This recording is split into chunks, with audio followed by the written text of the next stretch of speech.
put him on his back. Thurston, right foot kick, down the ground, into the in goal almost. Hodgson cuts it off. Hodgson taken by Norton. He took him late. Marshall skips away. Marshall's still going. Marshall's got Richards coming up outside. Now inside. Richards pursued. He pushes Johnson away.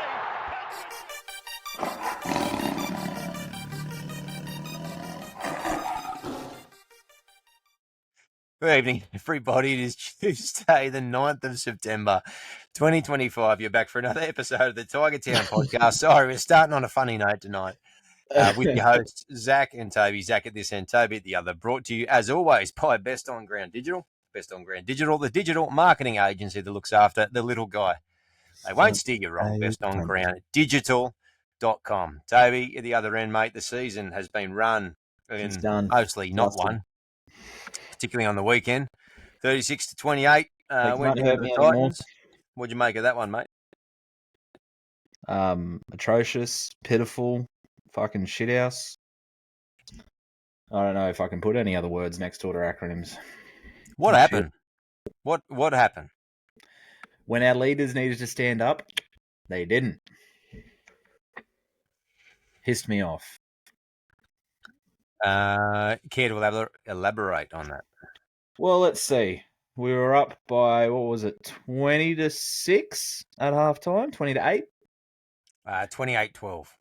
28-12 at halftime. 28-12 at halftime. So we're up by 14 points. 16 points. So what would you expect your leaders to do, especially when one of your leaders is a half? Well, let's just control the game. Let's just, we don't have to hold our lead, but smart fifth tackle options, smart plays from dummy, good passes from dummy half would be great. Not behind players, not players that have overrun it. Just, good leadership from our two spine captains. And what did we get? Big ball of fuck all. Yes. Yeah, so, that's true. You can still tell I'm very salty from it. Almost ruined my Father's Day. Yeah, I know. It was actually hard to get motivated for that as well. I said something on West Tigers podcast the other night, which was that for the first time in, I reckon, multiple seasons, I relaxed at halftime. 28-12, Latu slicing through with ease just before halftime, couple of minutes to go. Yeah, I actually relaxed and okay, you beauty. This will be good fun to watch. I'll go up, check in on the family, and then go back down and watch the second half. And I reckon that the players did the same thing. I think that once it sort of got to halftime, we opened up that lead. I thought they thought it was a walk-in. And there was a few other factors around it, especially on that right edge. We conceded 5 tries on that right edge. 5 tries. I'm really glad we extended Toa for 2 seasons. Yeah, like a few factors. You have Mason coming in there when Latu goes off. The cohesion between like Stafford's decision making, Heath's ability to get himself in position was as you would expect. Mm-hmm. Not quite first grade standard, respectfully, and Stafford's decision making off the back of that was heavily affected, and and he flat out got burnt on the outside as well. It's it was one of those ones where, like, it's not indicative of our season. The amount of times... frustrating about it. Yeah, the amount of times that the commentators as well said that the Titans played their best half of the year at the end, I reckon that was our worst. It was just apathetic. I don't know. I get angry, but I don't get, like, aggressively angry at a Tigers game. I just start swearing a lot. Yeah, you do. But I, like, smacked my tile walls. I was ropeable. How to blow that lead. And, like, yes, mitigating factors. Absolutely. There's the injury to Latu was a big one. But to let the offloads go that were coming left, right, and center, to have very, very, very poor fifth tackle options that entire half, there was not one good fifth tackle option. The best one was probably when we were 40 meters out and he found grass. That was it. Now, when your other half goes up, What should you do? Well, I don't know. If you're paid 1.2 million a year, maybe you control the game. Look, I love Romy with all my heart, and I back him to the hill. But I'm a passionate Tigers fan, and I'm sick of performances like that. So I will take my frustrations out on people that I think deserve it at that point in time. So, Romy, do better next year. Yeah, I don't disagree with you. Our fifth tackle options have been pretty poor for a long time. It's not a topic that we're new to discussing. I don't know if that is because they're still figuring it out. I hope that's what it is, because the alternative is that's the path that they're going to take, which is a little bit more of a scattergun lottery of a attacking style, where you can take several options in the same play, but it is high risk, high reward in a sense. I don't want that to be the case, because that sort of shit against good structured defenses ends up just going sideways to nowhere. So, yeah, I hope they sort it out once they get everyone back on deck in the preseason and we've got a bit more clarity around what the both sides look like. I think that will make a big difference. It's hard to say, mate. The thing that disappointed me was just it was the application in that second half. Like the first half, they played relatively well. They clicked off again in certain moments, particularly around the middle. Appy, in particular, I'm pretty scathing on some of the efforts of Appy through the centre in that game, to be honest. He directly led to 2 tries.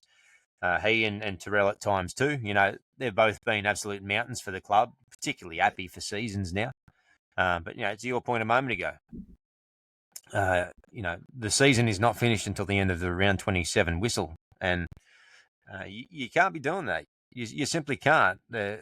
The complacency like that is something that needs to be erased.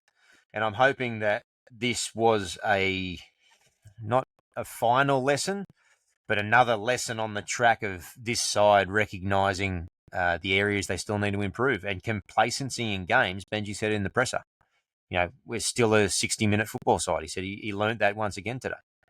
And so this side has shown in a lot of ways that they can work on deficiencies and they can cover areas where they struggle. I hope that application for the full 80 minutes, which I know all football teams are chasing, but I hope that, you know, the ability to focus mentally for long periods of time, the lack of complacency against any manner of sides is something that they work on.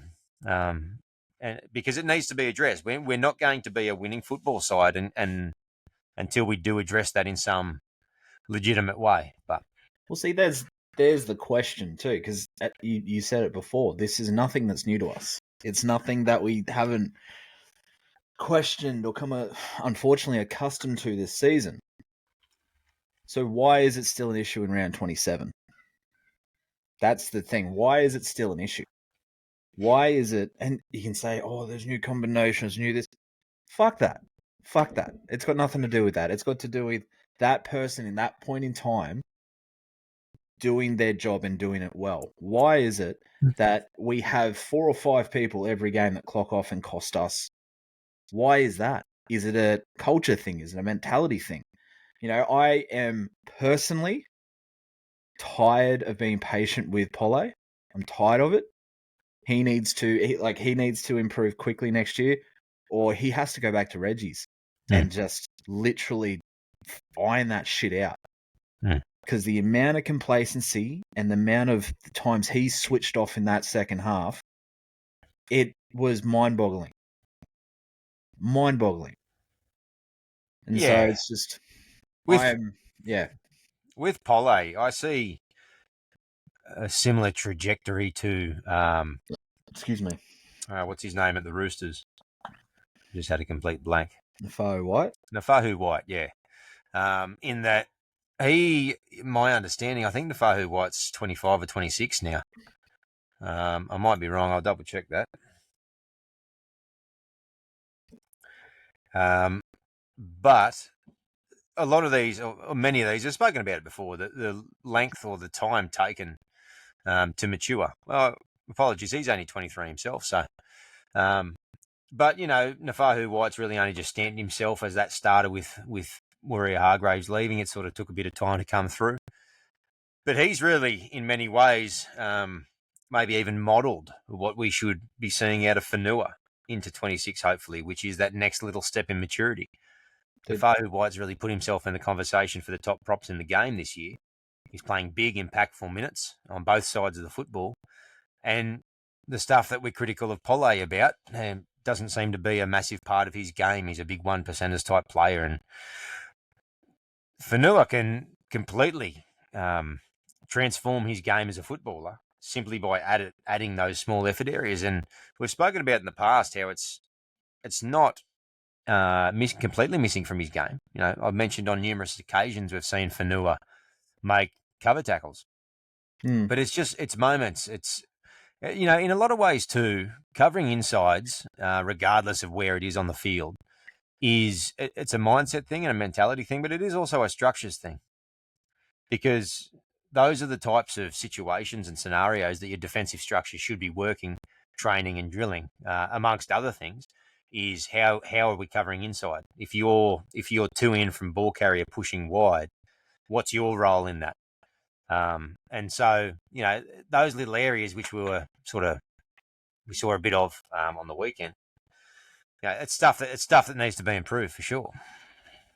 Well, here's, like, you know, obviously they're in two very different systems. Paulo's played 77 games, mind you. And Fa'ahu White's played 56. Same age, and yes, different systems. Roosters are, you know, without blowing their own horn, they're a more professional team than we are at the moment. I'm not saying we're not going to get, like, especially when we have Richard at the top, I dare say we're going to get very close to a very professional standard of a team. But they're both 23, and he's played 21 games more than. There has to be a point. Fair point. Does it come with age or does it come with experience? I can't answer that question. But you have to think that somebody that has 77 games of experience, the more, like, this is 5 years running now, we're having the same conversation. Yeah, I agree. 5 years running. When does it get to a point where it's like, mate, like, yeah, perfect example is we knew what the deficiencies was with May. We knew that.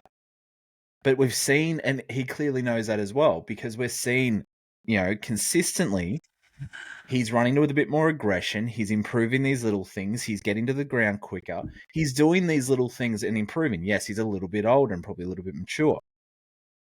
But he doesn't have as many games as Pole does. So there has to be some more accountability on his part, because honestly, it's costing us a lot. I mean, we lost by one try against the Cowboys, and it was the try where he decided to do a double movement. Really? Or was that when he lost the ball? One of the two. He stuffed up 2 tries in 2 weeks. No, the double movement was against the Cows. You can't put that. Yeah, like, you're right, and that is, in hindsight, a big error. But, you know, by the same token, you could, if we're going back and blaming individuals, you could look to that right edge that missed 3. I'm not blaming him for the loss either. I'm not saying that. But what I'm saying is, I get you. There are moments where 77 games of experience, you have to have thought there's improvement in those areas. And at the start of the year, you know what? I was guaranteed he'd improved in all those areas, but they slipped back in. Because in the first 10 rounds, I had him as one of the premier props because he was everywhere. He was doing so much. But then he got injured, and he hasn't. And after his injury, he hasn't been as good. So I don't know. I personally I'm done being patient with him. I'm done. Obviously, this is absolutely not my call because I'm not in the coaching staff or anything like that. I am just a lowly supporter who just has a voice. But yeah, it's just frustrating. The end of the year's come at a good time for him, and there's a few others as well. He's one of the few that hasn't improved this year. In fact, early form, you alluded to it a minute ago, I thought he was quite good. We're talking about he and May started the year on fire, and where they ranked in terms of starting prop combinations across the league, and we were saying that, bias or not, they were quite up there. So he's shown a lot of development in a lot of areas this year, but I just don't think he's recaptured that form. A good chance to go away, take stock, as we keep saying, young fella. But anyway, don't want to harp on Polo. He was far from the problem on the weekend. Far from the only one, but it's another instance of how much longer do we need to put up with that shit? I know. Is he your sink then? No. Luai's my sink. Okay. He's just your highly commended sink. Yes. Yeah. He's on the ship. He's not the captain. All right, mate. You got to lift for us. Let's spin it around to a bit of positivity. Yep. We will talk season proper a little bit later in the show, but there was some stuff to like in that game, despite the second half. I'm going to go with the obvious one. You're good at taking the low-hanging fruit. See if you can guess who it is, but. Does it start with an S and rhyme with Amwella Ainu? It does. Right. My God, he was phenomenal. Oh, he was. That is, for me, he was getting frustrated by the end of it, but everyone else was. He was starting to lose his head a little bit, but best time to do it if you're going to. He is, and what I'm mentioning about what Pole lacks is what Sam exceeds in. Doesn't switch off, competes on every play, finds those holes, finds those gaps, does what he needs to do, and he does it well. He was by far the best player on the field out of both teams in the first half. And then, he just he did what he could, but he couldn't lift the whole team on his back on the second half. So, absolutely, it's Sam. Big moment player. Put a couple of big hits on. Obviously, that one that forced the mistake on Kino Kianakini. Yep. Who himself played quite well in that second half. He was dangerous. I've got to admit, it was risky. He is playing with fire, putting those sort of shots on. All it takes is him to misjudge how much they slip, and that's a direct hit to the head and a direct hit to the head. Yep. Especially if you're sort of going in with force. So much like Giral, it's good when it comes off, but it's not very high percentage football, and I can't imagine that Benji would be encouraging that all the time. No, I know that he probably loves his aggression, but yeah, you got to walk that line, don't you? But I have to think, and this comes down to when he started with us 2 years ago to where he is now. He's that intelligent of a footballer. Yep. I think he knows exactly what he's doing, and his timing is pretty much on point. Yes, for sure. Nothing's perfect. Yeah, for sure. Factors can play, and he could hit it. Yeah, but I'd say 99% of the time he's fine. Yeah, and I hope you're right. Just something to be mindful of. Those type of hitmen, yeah, it is risk reward. So pick your time of the game, pick your moments, and have a crack. Not only that though, but double attacking threat. Can take a short ball, throw an offload, held that up perfectly. How was that line? But how was that line? Line was great. Ball was great. And the short chip bomb as an option to the second rower comes centre coming in hard is something that I don't think we've really seen. And work to a treat. Teams have still been doing it, but not super frequently. They've been favouring that mostly, I think, over the corner bombs for a little while now. We used to do it with Dewey a little bit back in the day when he was playing fullback, and we were quite successful with it. So he's opening up a threat on that side himself. He's just a threat. He's just a threat. We've spoken about that left side a fair bit of late, just to sort of jump off that. But if we look at the fact that not only the individuals being options to themselves, and then you've got individual options to take within those individuals, that then again, it just makes your arsenal on one side so appealing and so dangerous. And you look ahead to what it might look like, and we'd be mad not to sort of really, really load up on that as a key thing moving into next year.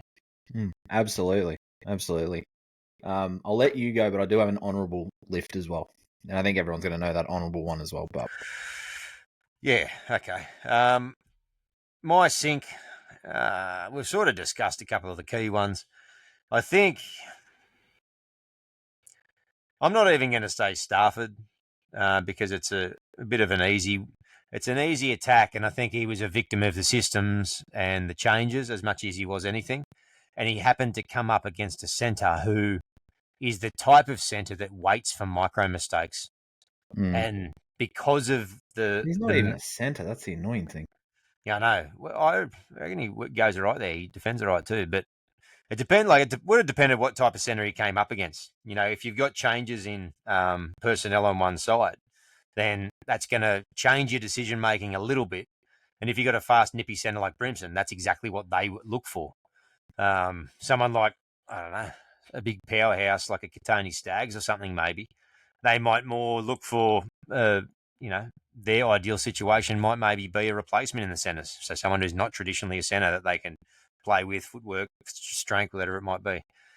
So, a long way around to say I'm not going to pick Stafford for those reasons. But probably Terrell for me, mate. And it's not entirely Terrell's fault because to say he's carried the side, he basically has carried. If we think back to Aaron Woods carrying the forward pack for a while, I'd probably say, and with the exception of Sam Weller, obviously on an edge, but different role. It's almost like he's done twice what Woods used to do this season. He's been absolutely outstanding, but he's my sink because some of the efforts in that second half, I think they were basically exhaustion and fatigue. But that being said, there was a couple of little moments in there that I think he'd like to have back. I think it was his worst tackling effort of the season. I think that there was a couple of inside. We alluded to it earlier. He and Appy were both guilty of it.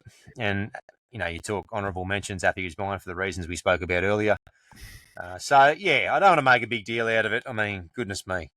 Terrell May is probably going to get my player of the year and probably many people's player of the year. So we'll discuss that later in the show. I'm not pulling the bowstring back too far on that one, mate. But I had to pick one. Yeah. Yeah, and that's fair. I think the thing I would love to see Terrell work on more is trying to find the ground quicker or just get the ball down quicker. I think he runs and holds the ball up for too long, and it gives the defense time to get set. Yes, he can take 3 players with him, and that's great, but it still slows it down quite a bit. One of the things, and again, yes, I'm frustrated with him, and I'm done being patient with him, but one of the things that Pole does do well most of the time is find his front and get up quick. And Appy, more so at the start of the year, Appy would run off that every single time, and it was great to watch. Yeah. Terrell does. I've got an insight into that, and I reckon that Pole is more frantic in getting to his play the ball. So once he's held, he tries to break the tackle or squirm away, quickly climb up and frantically get into a quick play the ball. And sometimes he does. He does get them. Mm-hmm. But that's a high-risk movement. You leave yourself prone to errors. You leave yourself prone to getting called off the mark and having to go back. And you lead yourself prone to a poor play the ball, all of which he's done. I think Terrell, who has very, very few errors around his play the ball and his ruck from memory, I think he sort of stays nice and tight in order to sort of maybe go a little bit slower.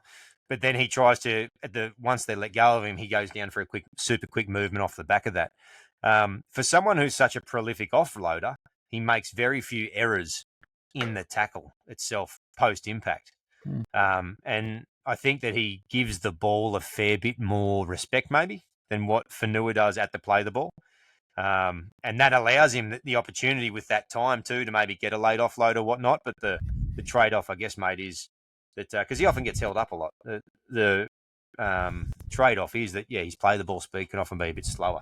That's kind of the way I see it. Not always the case, but I do sort of notice that. And that's fair. That's a fair assessment. But again, we go back to last year. Clemmer was always finding his front, had a really quick play the ball speed, and was safe as houses. Like, he's bigger than... Was he, though? Yeah. Wasn't one of the reasons they got rid of Clem because he had one of the slower play the ball speeds? They held him up and then flipped him onto his back way too often? I don't feel they did. I thought it was because just for the sheer fact we had great depth coming through, we didn't need him. I don't know. I have to go back and have a bit of a look at. That's the way I remember it, but no, I remember him having. I remember actually you even highlighting how quick his play the ball speed was last year. I don't remember. In the Dragons, you notice that they're certainly doing that now. When you watch teams play against him in the Dragons side, they just hold him up, pivot him, put him on his back, and then peel off 1, 2, 3 because they don't blow. Remember they used to blow penalties for like peeling off. one at a time. Yeah, and turtling. Yep, they don't do that anymore. They don't do that anymore. Like ever. No. And I've got to do a lift. I'm going to give it to Royce. That was my honourable mention. Yeah. Yeah, I'm going to give it to Royce. There's a few others that we could mention. We're going to talk about the young fella in a sec. Mm-hmm. But I'm going to give it to Royce more than just this game because he's been back in for a little while now, and it's taken him a while to warm into it. But I think I'm not happy with the length of his minutes, but his output has been getting better week on week. Mm-hmm. He made a couple of errors, and he looked good. Was it last week against Canberra? Mm-hmm. That he looked good and then gave away those silly penalties. Yep. Yep. So he produced good play, but then the discipline got the better of him. I thought on the weekend he got all that right. Yeah, I agree. And his support play was great, hence why he got that try. Exactly. Yeah, exactly. He put himself in position. Yep. Exactly what we need out of him. Maybe an extra. I'm not one of these people that thinks we need to get Royce Hunt to 35 minutes. 30 minutes is fine. Yeah, we got 25 out of him. I think if he would be capable of playing half an hour, so maybe 15 would be perfect. I think that could perfectly, and it wouldn't always be a straight swap, but perfectly allow us to cull Terrell's minutes down that little bit more. That's another big thing too, isn't it? Yeah, exactly. So half an hour means we can obviously shave Terrell down a fair bit more as well. Yeah, 15 before halftime, 15 after halftime, and then Terrell comes back on. Yeah, exactly right. And Terrell, yeah, whatever the system works, obviously, extra minutes for Royce, even if it's just 5 or 5, 7, 8, 10 minutes.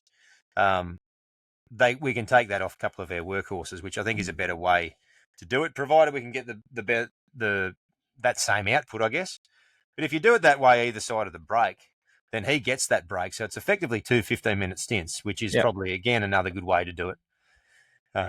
Yeah, so I like what he did, and I think it's credit to him for going away, getting effectively stood down and punished for not meeting standards, and full credit to him for coming back and showing something. Yeah, exactly. And there's a lot of people that haven't done that. Exactly. Yeah, 100%. And he's got 2 more years on his contract, so interesting to see if and how we need to use him into next year. I'm assuming he's probably just still the same, and they tried it this year. It sort of fell away a bit, and I think to use a common term, I think they probably all parties took their learnings from that. But hopefully, if we can use him like that into next year, with those extra few minutes, he can really provide a fair bit of punch for us. I think he's definitely shown he's not a starting prop, and not everyone is. No way, mate. Not everyone is.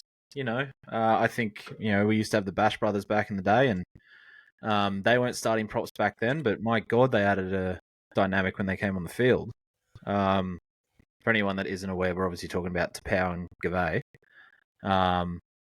But yeah, not everyone has to be. You can change the momentum of a game from the bench, and I think he did that. I think when he came on, we were a bit stagnant. We weren't really punching through in the first half. I think we were leading, but we weren't dominating the way we were towards the end. Well, as soon as he came on, he would have come on with about 17 minutes to go, based upon those minutes there. So I'm relatively certain we scored our 3 tries when he was on the field during his stint when he was back on. So no, absolutely. No, that's why he's my honourable. We also spoke as well, though, about the game needs to be going a certain way for that time of Royce on the field to work effectively. And you can't always predict that. So there will be games when our use or deployment of him almost looks like a liability out there, simply due to how the momentum might swing against us, and we might have to do a whole bunch of defending, basically, particularly towards the end of a stint of his, which is going to leave us susceptible, especially if he's not able to sort of build that motor a little bit in the off-season. So fortunately, we did get some ball during his time on the field, and as you said, that's in some part due to the sort of momentum that he brought with us when he came on the field as well, and we're able to play off the back of that. But that's the risk you take, I think. There's not a lot of versatility in Royce. No, he runs off the back fence, hits hard. That's all he's got. He's a glass cannon. So he's all attack, and you hope that you can survive defensively with him on there, with all due respect, because he also has been shown to make some fair efforts around the middle as well at times, but He's not also at all shown to times. show a bit of desperation in defence. I remember that Eels game at the start of the year when he chased it down. Yeah. So quick. Yeah, quick yeah. as he. But I've never heard that Yeah. analogy before, glass cannons. And then when you started explaining, I'm like, I don't mind that. I like that. Yeah. Yeah, he's a glass cannon. And you know, sometimes it depends on your bench how you want to set it up too, and we'll probably talk about that, if not later in the show, then you know, when we look to a preview later in the year. But it's the way you make up your bench, you can sort of get in any number of combinations. You could go all utilities like the Bulldogs if you want, and then it doesn't really matter who plays wherever. But picking specialists like that is both good and bad, I guess. Mate, we might jump on to any other sort of personnel that we wanted to mention, but I thought I might bring up, it's probably high time we brought up Hamasi Makasini on debut. Mm-hmm. Yep. 19 runs. They've got 166 metres here, 64 post-contact metres with 1 line break, 3 tackle breaks. I think he ran for the most 3.2 meters out of second, anyone, didn't he? a 3.2 second play the ball speed, 1 offload, and 1 try. He also has 100% tackle efficiency, so he tackles better than Twally. Great performance by the young 18-year-old man, the name that a lot of people have heard. And you know what I like about it, mate, is it wasn't flashy. There wasn't a goose step or moments of brilliance or some aerial freak show to impress everybody on debut. He went about his work. He was solid. He chased the contact, and he chased the workload too, and it shows in topping the running meters. That's what impressed me. Well, for me, it was his maturity. I thought that he showed great maturity in how he held the line. I thought he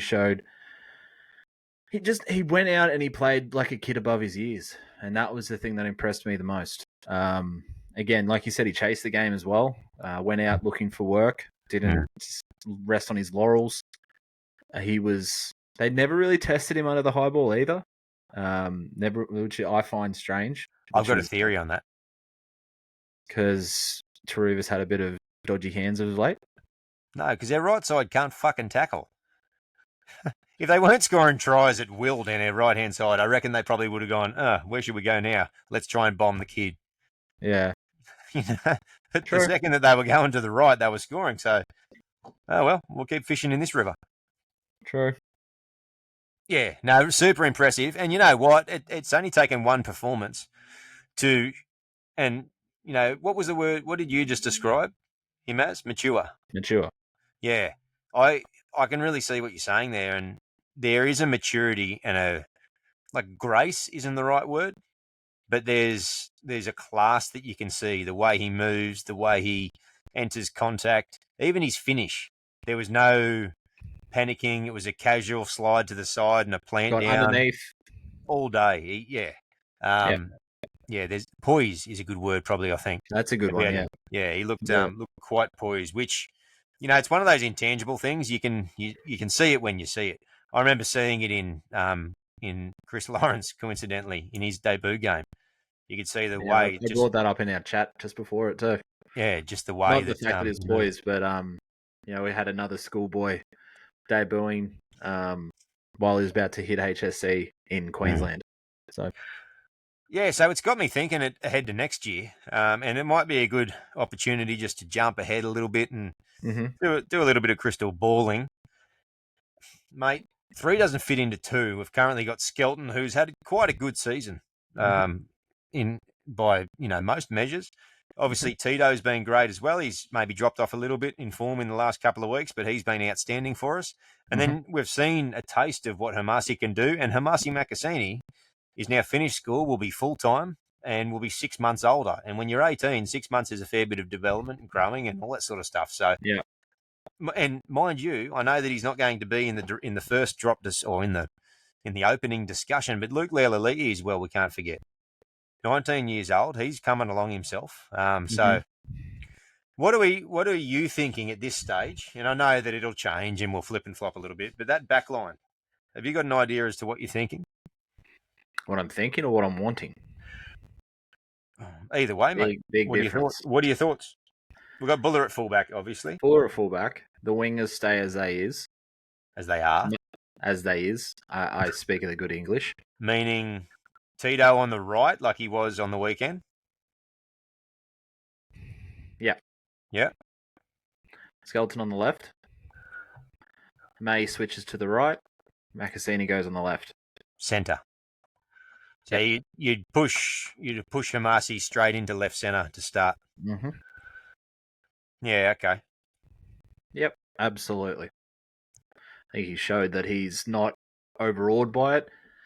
Yes, it's a tough position, but it's a position he's played all his life. Barely played much wing.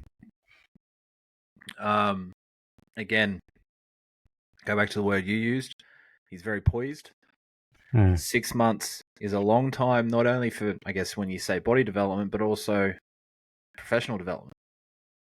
A lot can happen in 6 months. And I guarantee you, he will be doing some things in the off season on himself.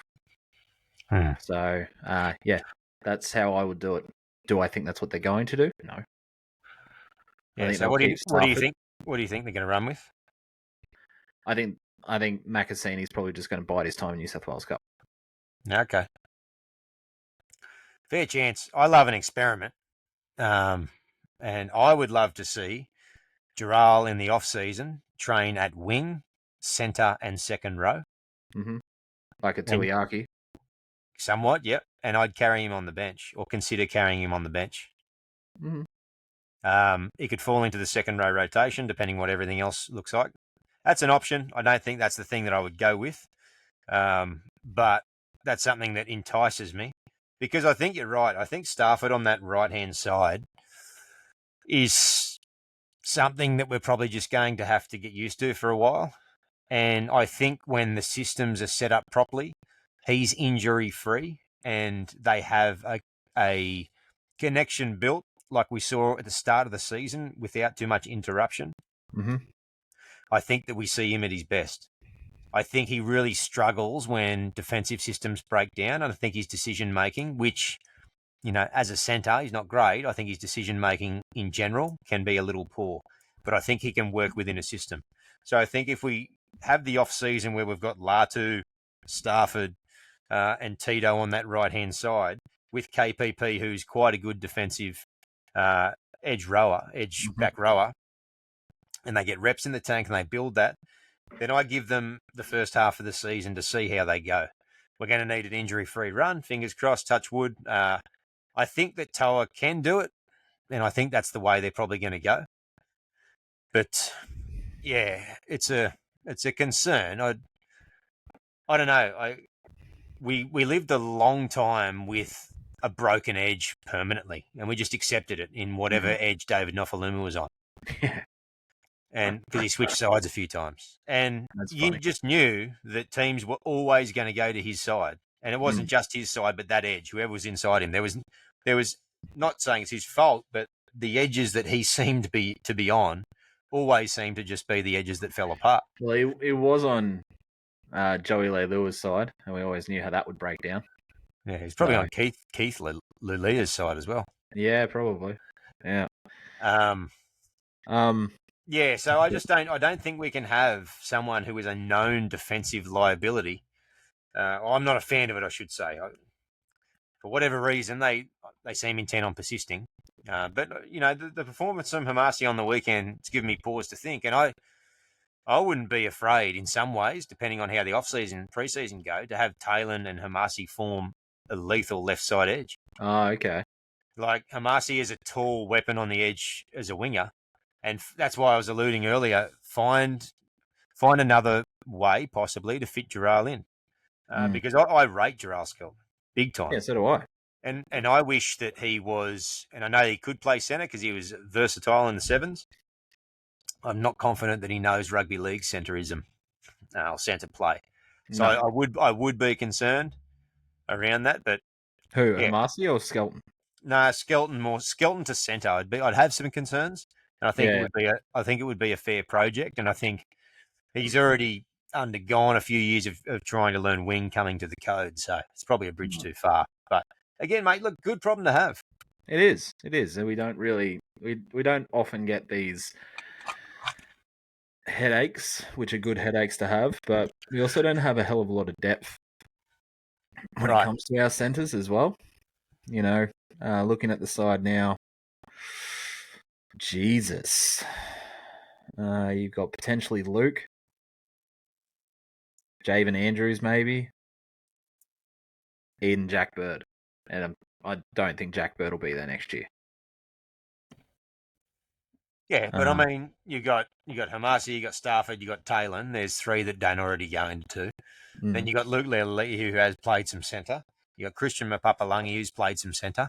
And there's but he's I not think, top. He's not and top 30 yet. also I think Max Tautua, I think will be up pushing New South Wales Cup. And he We're had talking round 10 when they can have a crack. He had a cracker of a I'm not sure if anyway. I was just thinking about development deals. He had a cracker of a year up in Flegg as well. So he's coming through. There's the likes of Tino, Tavana and whatnot sniffing around wing spots, and so there is a bit of depth coming through there now. You got Isaac Thompson came up and did a pretty good job when he had a crack. True. And my understanding is that he's going around for the Magpies again. So there is some depth there in some ways. But look, jump ahead. Jerome's your 5'8", I'm assuming. For me, I think Latu sort of kind of found his groove a bit in the last couple of weeks. And I think another 6 months, it's probably for me, it's either Dewey starts bench, comes into lock, and we start with a heavy middle with Latu and Romy, or we start with Dewey as starting lock, and Latu's my 7. I think where it sits right now and what I've seen in Latu in only the last probably 3 or 4 weeks, he's really sort of built into it since he's come back. I agree. I think he was a dominant halves partner until he went off. I think he was allowing Romy to find his groove around the outside as well. Yeah. But I don't think they'll do that. You think they'll start Adam? Yeah. Okay. We had this discussion a couple of weeks ago on the pod, and we did. My decision hasn't wavered. Okay, mine has big time. Yeah. But what would you do? So you'd start. I'd do exactly what you did. What and would again, you do? There's a big difference to what I think's going to happen, what's going to happen. That's fine. We're talking about what you'd like to happen. Would Yeah, you I'd start? Would you start Dewey at Dewey? lock. You'd start him at Dewey lock. Yep. Yeah. Okay. I think you can. My starting props then, mate. I'd be starting Terrell and Twal. The new Twal. See, I'd be starting Terrell and Sione. Yep. So that's mine. And Twal would come back off the bench. Twal would come into lock, and sort of give Dewey a bit of a breather. So it'd be this very similar situation to Royce, 15-15, just to sort of solid up, like sort of take the sting out, not the sting out of it, but to keep that middle working while the other forwards are gassed. Yep. And then to take the sting out of it when they come back in from the sheds. And then when things quiet it down again, then Dewey comes back on and finishes the game. Yep. Fair enough. I'd start Dewey too in lock and play Latu at 7. I'd have Twal and May start and just no nonsense. The new Twal, and they just play up tempo. They've both shown that they can go after packs, but they're going to need to. I almost wouldn't be afraid to push Sam Weller a little bit in the middle too, and just defensively, just to sort of impose himself the way they do Hamoli. Sometimes they'll defend him in the middle just so he can put a few shots on and rattle the defence a little bit. And then, so that allows my bench to then have a bit of impact. So then I'm looking at the likes of Pole, Sione and Royce on the bench, and then play around with the other one, whatever that might be. Yeah, see, I'm going. Gary was on the show a couple of weeks ago, and he was talking. It was still light in the middle, and over the last few weeks, I 100% agree with him now.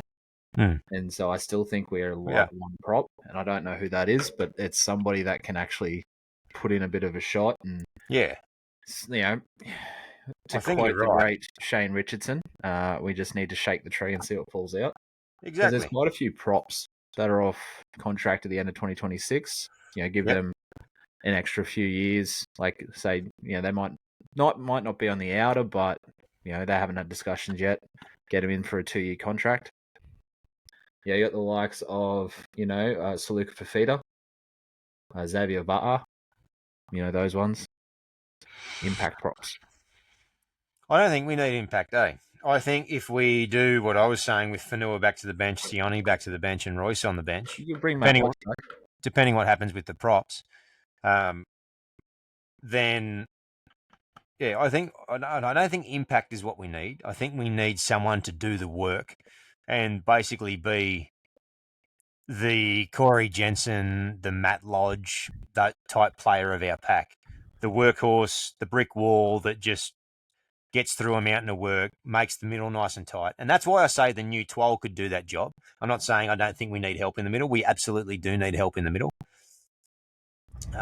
And yeah, for me, some of the names possible worth looking at, and I don't want to really flog this because, these types of signings never come from these lists anyway. But like Davey Moali might be worth looking at. I know that he's been given permission to negotiate. Yeah. And there's a few clubs sniffing around for the right price. I would be a fan of that signing.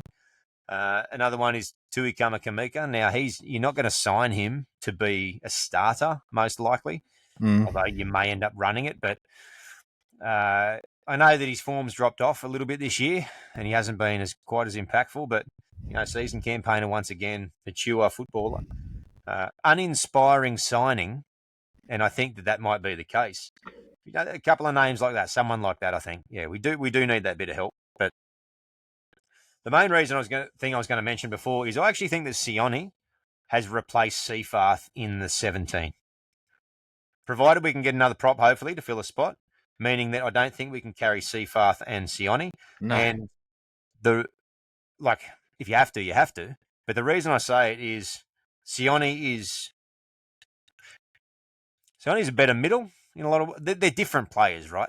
But they both have the capacity, and they have Sione now through playing a bit of edge has shown that he can handle second row, particularly at a pinch, and especially for short stints. He can do it starting, and he's done a pretty good job. He's probably better attacking than Alex, and Alex is probably better defensively marginally on that edge. So for me, it's probably one or the other. I'm not going to round out my full 17, but in terms of that bench, I'm probably preferencing Sione over Alex. And if we were to get that other prop that you're talking about, that other middle to help, they either start if they're of a decent caliber, or if they're just a solid workhorse, they can probably start on the pine. See, for me, Sione's just some starter. But I get what you're saying. I'm again, it was a game too that we didn't, where Seafarth wasn't our worst player, even though he made a couple of very stupid Seafarth mistakes, but there weren't mistakes that actively cost us. It's just, again, he's a Labrador. Let him off the leash and he runs around. So, yeah. But no, I get what you're saying. Yeah, it'd be interesting to see what happens. I think what happens with the squad will be interesting. The Jack Bird stuff, he's not really been cited. He seems on the outer. There was whispers about Royce Hunt, but that was probably related to form. We'll see what happens around that. The likes of Brandon Toomuth and Justin Matamura are now off contract, or will be for next year. Naden. Naden as well. Yeah, it doesn't appear that there's going to be an extension this time around for him. Folletti's another one who's, yeah. So there are a few leaving. It'll be interesting to see what the personnel changes are like. I think we've got 3 spots at the moment. Hey? 1. No. We don't have 1 spot. Yeah, we do. I'm looking at it right now. Yeah, but we have more than that. No, we have. If you're on zero tackle and that's your reference to correct me, then just turn the podcast off, champion. Why? Why are you writing there wrong? You're on zero tackle, aren't you? Yeah, of course I am. Okay. Just because their information's not that correct. We can go through it if you want. It looks pretty correct to me. Okay. Well, let's go with you. I'm glad you went to the effort of correcting that. But well, I mean, there's a big difference between 3 spots and 1. Yeah, there is. I'm right and you're wrong. Anyway, so the if we're going by your logic or zero tackle's incorrect logic, then we've only got 1 spot. Happy to be wrong, but I'm not. We apparently don't have much room to fit anybody who comes out of a shaken tree, do we? No, we don't. We've got 1. Yeah, but a middle is an area that we need to work on, obviously. 1 spot that has been filled tonight, it's probably a good time to parlay in, is Taylor May, who has signed a 2-year extension. So he'll be here until at least the end of 2027. Smart from his behalf.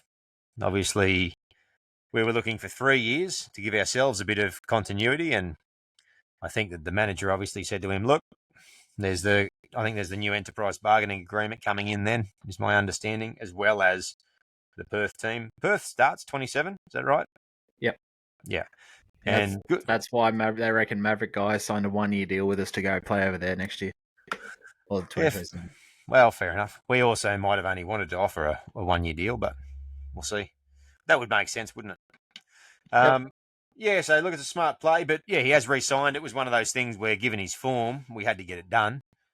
Where the story came out only earlier today, and my suspicion was, I said to you in the chat that I thought that it was a cheeky little manager league, just in a bid to get just a little bit more maybe out of them for a couple of years. And Richo's got on the front foot, basically hit a re-offer and said the offer ends today, come in, sign it, and they've announced it just to get ahead of the story. So what is good is there's not days of speculation about Taylor May turning down an offer, which when you start to see those press releases is what you expect is happening. So full credit both to the boys and to Shane Richardson for getting ahead of that story.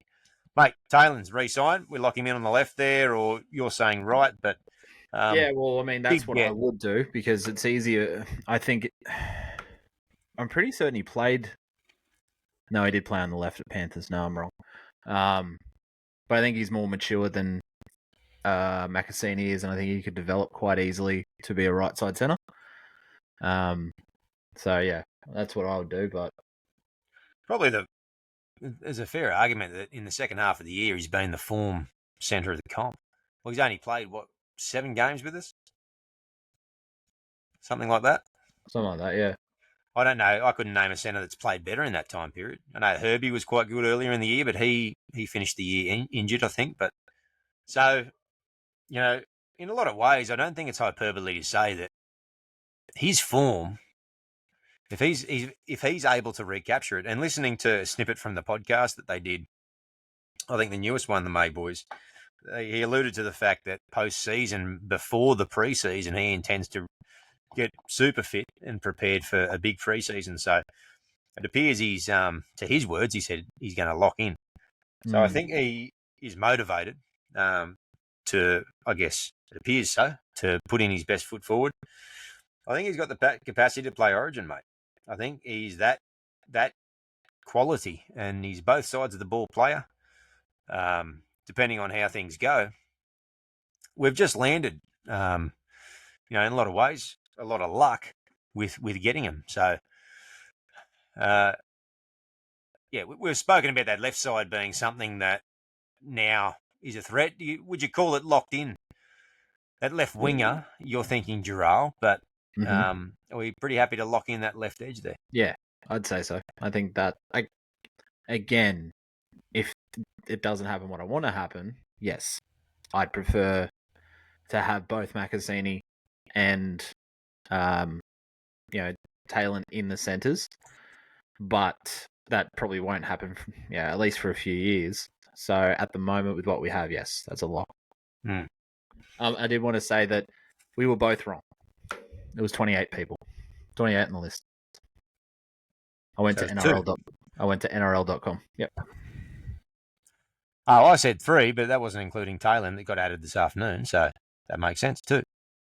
Don't come the raw prawn with me, mate. Mate, we're both wrong. We're both wrong. No, play it back. The viewers will confirm that I was correct. Whatever. Other than that, mate, we might just very, very quickly, because we're going to do a bit of a season wrap show in a couple of weeks. We'll maybe next week. We'll take a bit of a break. We are, yeah. We'll talk about that. We'll probably do a grand final preview plus season wrap up in the one show. So, yes, quite possibly. We'll see how we go. But stay tuned. We'll let people know what shows we're releasing over the off season and the pre. We tend to do a handful, but it's good to have a bit of a breather, and it is good to step away for a little while. It is. It's while we only chat for an hour, there's a fair bit that goes into this, so it's nice to just have a bit of a break. It is, and a break away from football, and look forward to to next year to build up all the hope all over again. Can't hurt But- me anymore. So All that This year being anyway. said, the short abridged version, I know we'll probably bounce off each other for a couple of rounds, but this season finished in 13th. not the bottom four.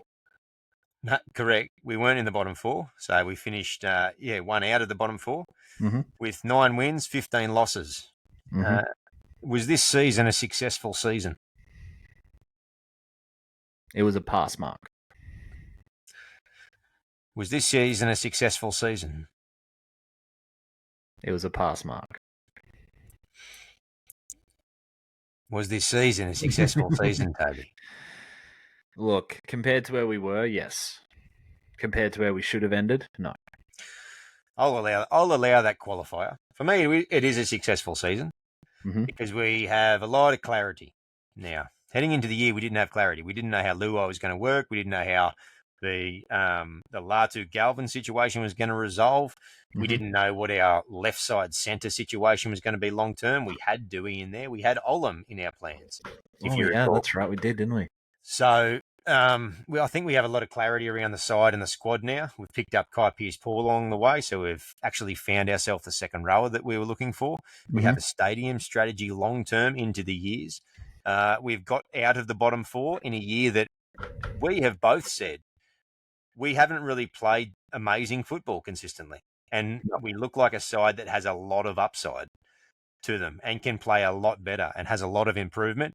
And we still bottled probably at least 3 or 4 wins that we probably should have had. Not close games, wins we probably should have had. You and I were been on the edge of the 8. Well, you and I were talking about it just before the game, and I just want to rattle off the games before we keep talking about this. Rattle off the games that we should have won, and it puts us in the 8. So the first game, round 1 against the Knights, given we should have won that game. Round 4 against the Warriors. Pause. Irony. We lost the last round to the team that was in the wooden spoon position, and we lost the first round to the team that ended up in the wooden spoon position. Why did you feel the need to drill that into our brains now? Just to remind you how many games we threw away. So, sorry, you were back to round 4 of the Warriors, is that right? Round 4, so that's 1. Round 4 against the Warriors, should have won. That's 2. That was where Terrell dropped the ball over the line when we were already in front, and we would have gone 10 points up, and they ended up coming back and scoring on us. And Charles Nickel Kotstack, or however you say his name, I can't remember anymore. It's not important anyway. Raised his head into Seyfarth's shoulder to get the penalty. So that's 2. You can say that we should have won the second game against the Eels, but also they flogged us. No, we won the first game against the Eels. We lost the second game. So we won the Easter Monday clash. No, we lost. No, yes. We lost the Easter Monday clash, but we won the first matchup with the Eels. Yeah, we lost the Easter Monday clash when that was around the Lockie Galvin saga. Yeah. So we lost it, but we won the game. We won the first matchup between the Eels. Yeah, that game we should have won as well. You reckon? Not going to count it, but I just don't think we handled it well. Definitely shouldn't have beaten the Storm in round 10. That was a shellacking. Yep. Round 11, when we played the Rabbitohs, should have won that one. Very contentious calls in those ones. That was also Lachlan Galvin dropping the ball over the line as well. Yep. No. Look, we came back and almost beat the Cowboys, but we were poor in that game, the first one. So, round 14, should have beat the Panthers. We had a lot of calls go against us. We had nothing go our way, and we still only lost by 4. Round 16, we played the Raiders. Should have beat them again. It was just a lot of things that didn't go our way. And then, there's a couple of games where we definitely, the round 21 game against the Panthers, we got flogged, and rightly so. Cowboys game just recently, should have won that game. And we will always remember that because you and I went to that game. Flew down for the day and they ruined everything. And then the last round. So 7 games we really should have won, and we let Seth slip through our fingers from our own doing or Well, very poor calls on their mark. Look, you're not going to win every game, and even if we take half and round down and say 3 of those, because certainly the Titans and the Cowboys games were games that they were won. That's what's frustrating about those is they were already won, and we've managed to lose them. And yeah, you do go up. You jump up pretty quick. You add those 2 games. We're up at 28. You add those 3, and we're sitting there level with the Dolphins and the Seagulls, not in the 8, but right on that edge. So yeah, it was one of those years, mate. Like the Raiders won a lot of close games and did enough in a lot of games. The Sharks did something similar. The Warriors, particularly early in the season, won a lot of close games that they probably had no right sort of doing. So I think that the teams that have capitalised on a lot of close results this year are the ones that have just won those tight contests, and those that are down the bottom are those that have lost a few of them. And I think the Dragons earlier in the season in particular had lost a lot of close games, but now they found themselves in 15th. So, yeah, you look the way that the table's clustered too. You got Dragons on 22, and you got 24, 24, 25, 26, 30, 30, 32, 33, 34, 36, 36, 38, 40, and then the Raiders ahead there. So there's a fair clustering. Like oftentimes you might see some breakaways up the top there, and no, it's a pretty close year across the board. It was, yeah, one of the closest seasons that I can remember. But still, it's just frustrating looking back at that and going, the destiny was in our own hands at times, and he just choked. No surprise though. Like, are you surprised? I'm not. All week, I don't know if I said it in the chat. All week, I knew that was always going to be a concern, but I was just trying to be positive and go, we're going to go and get it done. I don't dwell on it too much longer, but again, I thought my prediction was going to come true in the first half. Is that 10 seasons that we've lost the final round in a row? Something like that? So I think it's since 2017 we have it. Inclusive so 18, 19, 20, 21, 22, 23, 24, 25, 8. Yeah. 8 seasons we've lost the last regular season game. That's not good. I mean, that's that's not a good way to go out. But anyway, it is what it is. Very quickly, give us one thing. If you could change one thing about the way we do things into next year, one improvement, you can only change one. What are you looking to change? Fuck. One thing. Really put me on the spot here. I know, brother. 1%ers. Just if we can nail those things. Oh, actually, I'm probably going to switch that. No, because you caught me on the spot. I'm obviously going to change my answer a couple of times. Moments. So one thing. Take our moments. That's it. How do you change that? Probably by doing the 1%ers. True. Putting yourself in a position to take opportunities more often. Well, Royce Hunt, perfect example. Yeah. Yep. Yeah. Do the what if chase. Do the what if chase. Yeah, absolutely. Yeah. And I'm a big believer when it comes to moments is if you want to win moments, make more moments. Yeah. So it's a numbers game. You know, if you're a side that traditionally is unlucky, it's probably hard to argue against that we are one of those sides that seems to... Oh, we're very unlucky. Seems to be unlucky by default. Then make more moments. You know, create more. Lean into that side of the game so that you're in a position to capitalise better. To your point, like, yeah, interesting. 1%ers, that's a good one. About you? It sounds sort of cliche, but I just want to see. I'm trying to think of the best word.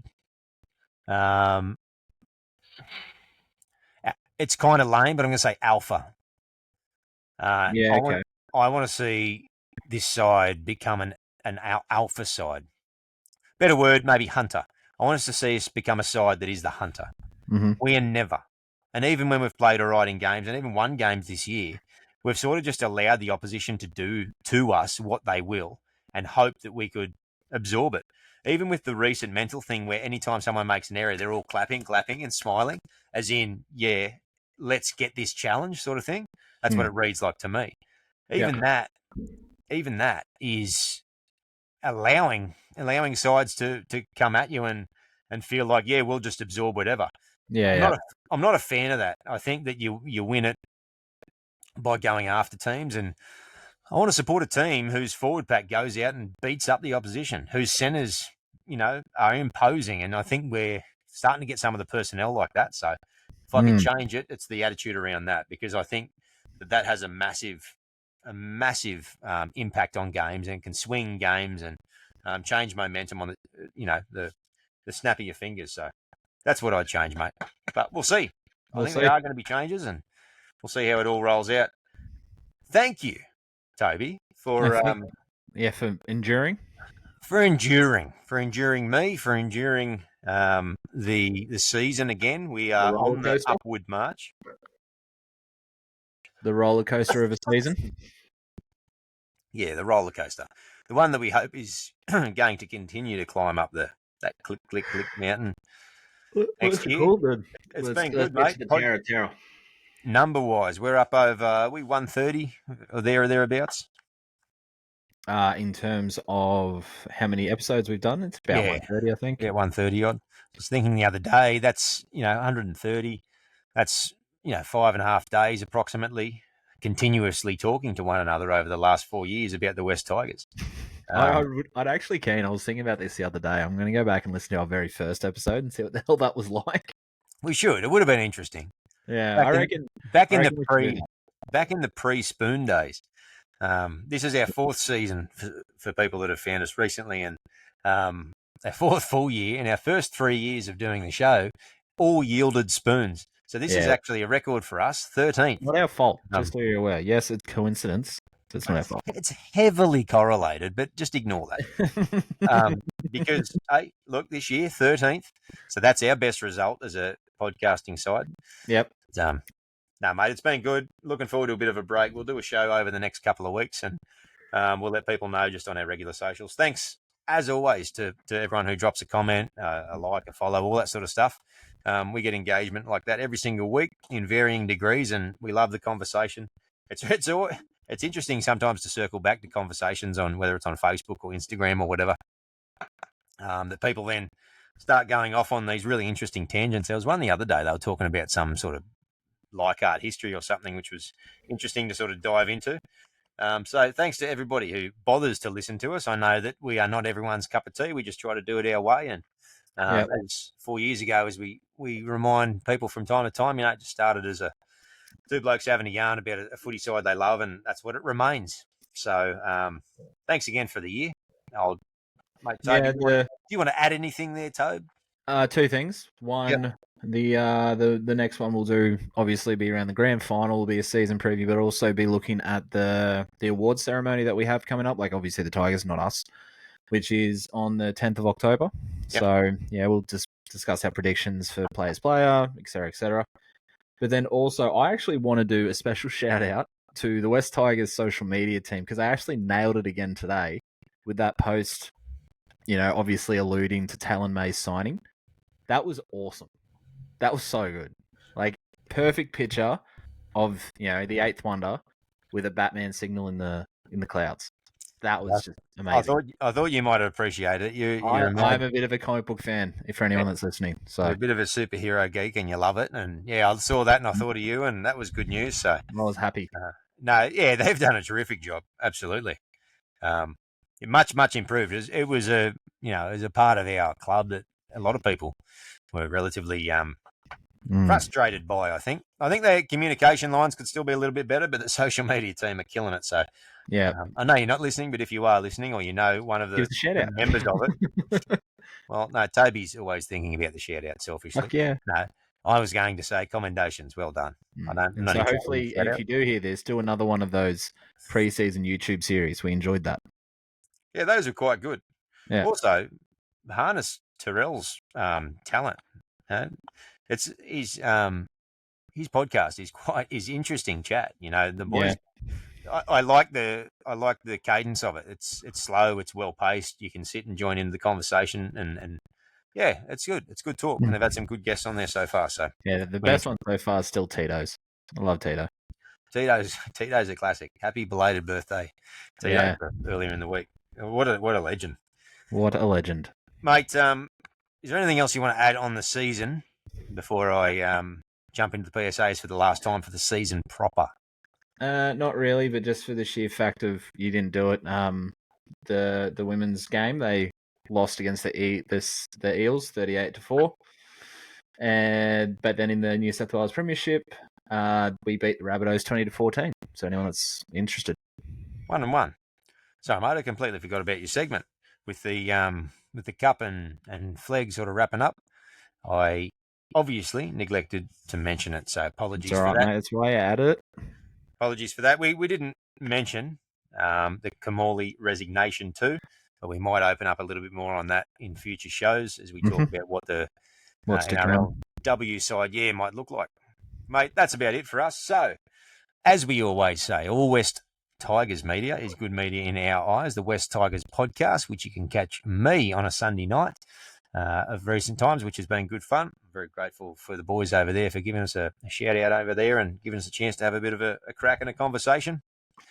The West Tigers Life podcast, the West Tigers Faithful podcast, the Claws Out podcast, the Ambush on Facebook, and West Tigers Forum.com. There's quite a few of them now, but rising tide raises all ships, and you cannot get enough West Tigers media. We've said it since day one. We mean it.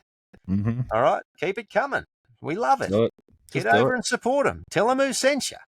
The humble blokes in the West. We're not West. I do that all the time. The Tiger Town podcast. We just rename the West Tiger Town podcast. Speaking of, I've done this once or twice, this spiel. Speaking of humble blokes, Best on Grand Digital, the digital marketing agency that looks after the little guy. They will not steer you wrong.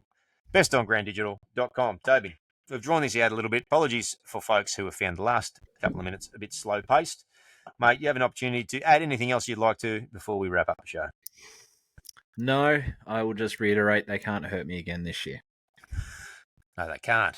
Well, who knows? They might find a way. They could always break a contract of a player that you like. This club has surprised us before, but it's not going to be that. We're going to march off into the off-season. It's going to be positive. Nothing but positivity. The hope's going to be running high, and dreams are coming true. We're back in the saddle again. 2026. Look out. Talk to you soon in a month or so, and go the mighty, out of breath, West Tigers. Bullet assigned for 3 more years. Up the Tigers.